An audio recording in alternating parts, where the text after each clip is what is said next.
John, we had another question that we had here was, what do you make of all these predictions by experts as to what stocks will do well, not do well as we come out of this economic halt?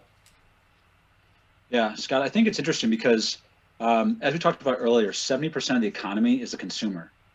And I don't know about you, but my consumption habits have changed drastically over the past few months. So I would ask the question, well, Scott, your consumption habits before before March were very different than your consumption habits in the last 2-3 months. Are you going to continue to do what your new habits right now, or are you going to go back to your old habits? Yeah, I mean, you'd think that many of us will adopt some of these newer habits. Right, and you know what? We didn't rehearse this, right? That's exactly the case. Is that it's likely that some people will keep some of the habits that they've adopted. Yeah. But you know what?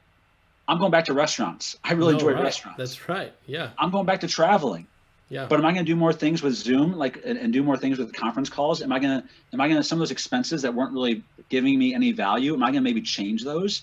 Absolutely. And so I think it's dangerous to say that this is how the economy is going to look like, or this stock is going to benefit, because we really don't know what consumers' habits will change back to the way they were, and what consumer habits will actually stay a little bit more to what they're doing now. And that's the challenge with trying to predict what sector will come out looking the best. The other thing that I always remind people when it comes to experts' predictions about these types of things, this is baseball season. And unfortunately, while we don't have any baseball going on, if you see a batter walk up to the plate, they always broadcast their batting average right next to their face, right here.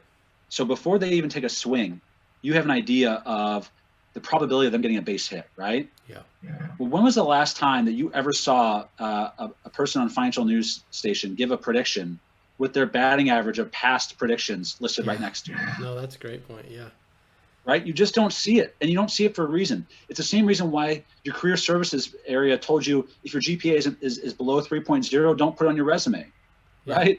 If it's not good, they're not going to show that, right? And so it's a reminder that these experts, and by the way, they all have good convictions, selling reasons for why you should believe them. But at the end of the day, they get paid for having an opinion, not paid for being right.